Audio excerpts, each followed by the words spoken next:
Okay, it's rap pack to my pulse flat. We keep it real, no false rap. I got 4 cars and they all black. Got 4 bras and they all that. We call that ballin'.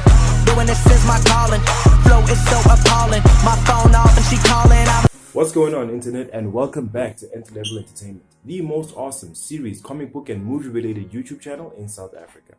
I am your host, the Entertainer, aka Zwele Tumashamo, and welcome to episode 13 of my 50 greatest movies ever made review series. Today I am reviewing A Beautiful Mind. So this is a film that came out in 2009, directed by award-winning director Ron Howard and starring Russell Crowe, also an award-winning actor.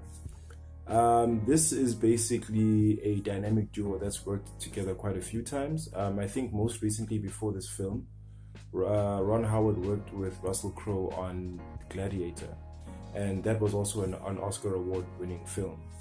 So Beautiful Mind is a true story account of a brilliant mathematician slash scientist named John Nash, who basically suffered like paranoid delusional personality disorder. So he was basically a genius mathematician whose ambition was to leave a legacy as far as some sort of a theorem that would be passed down from generation to generation, or as he would call it, an inspired idea.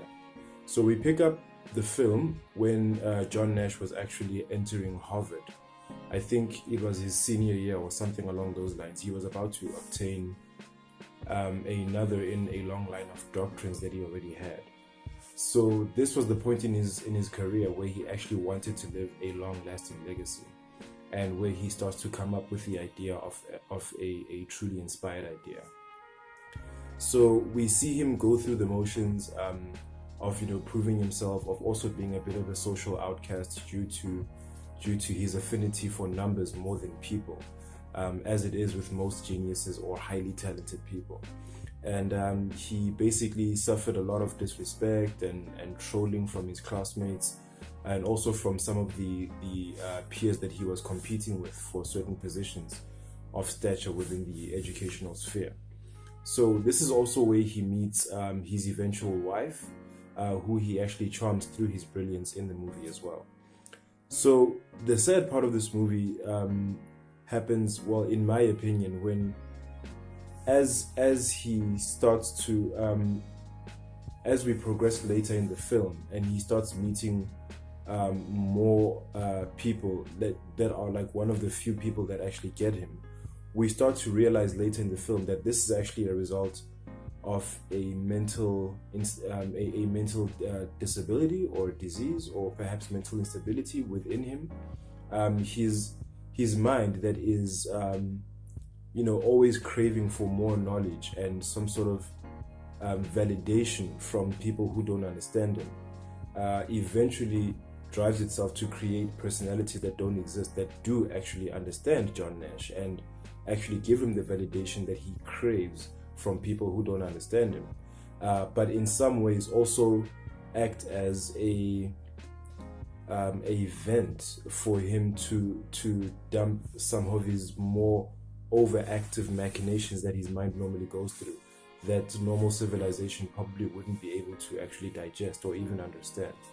So it starts off with him developing an imaginary friend who is actually his roommate throughout his college experience, that he's known for years as far as he knows, but has only been residing inside of his mind, until eventually he also meets a high-ranking government agent who comes under the guise of someone sent by the CIA to recruit John because of his brilliant mind to be a code breaker. And then there is also one of a very young girl whose significance I didn't quite understood both times that I watched this movie, way back when it came out and even now. But these are eventually discovered by John through help of certain psychiatrists and his wife, to basically let him know that these are just figments of his imagination. So he battles this disease for years on end, first with medication, and then he tries to get off the medication secretly without his wife or his psychiatrist knowing, because it was now impeding his higher brain function, the more creative parts of his mind that allow him to be such a genius.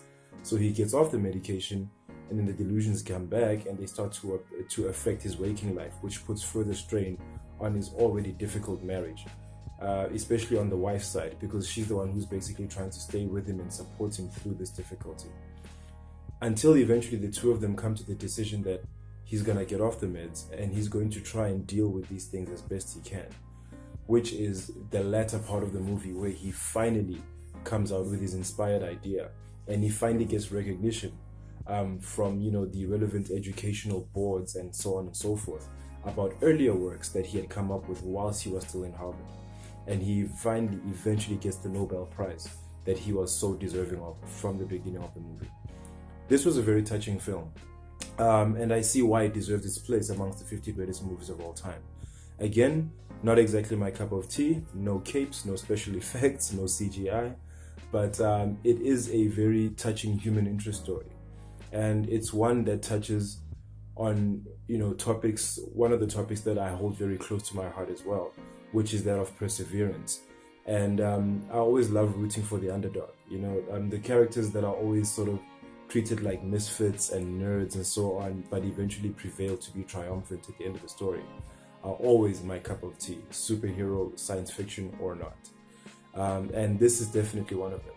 We see John, you know, staying on his purpose, staying focused on what he loved and the goals that he had in mind, despite the obstacles, those that he could see and those that he couldn't see, like the illness that he eventually discovers that he has. He still pushes through past even that, and he even handles it with such charisma, you know, like in his later years, as we see I think later in the third act of the film, how he handles his paranoid delusion is that whenever someone new comes to meet him, he will actually grab a student that he's familiar with and ask them to verify whether that's a real person, and then he'll continue a conversation with them.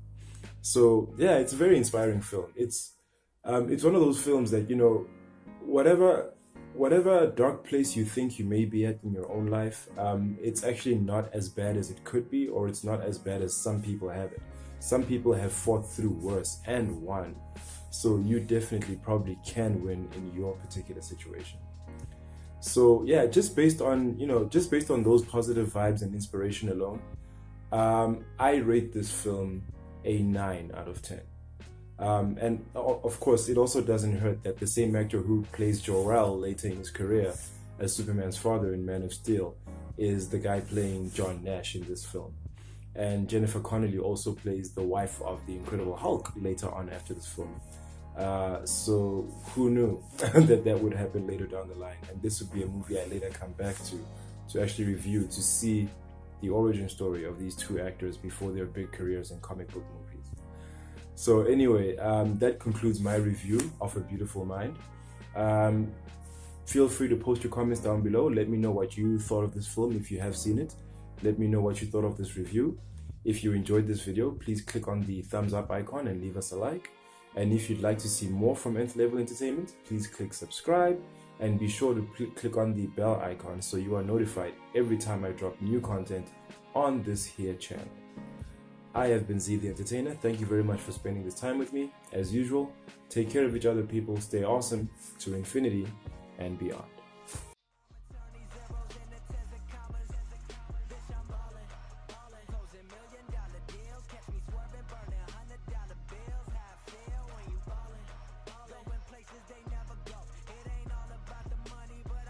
Hey guys, thanks a lot. If you want to see some more from us, click here or click here.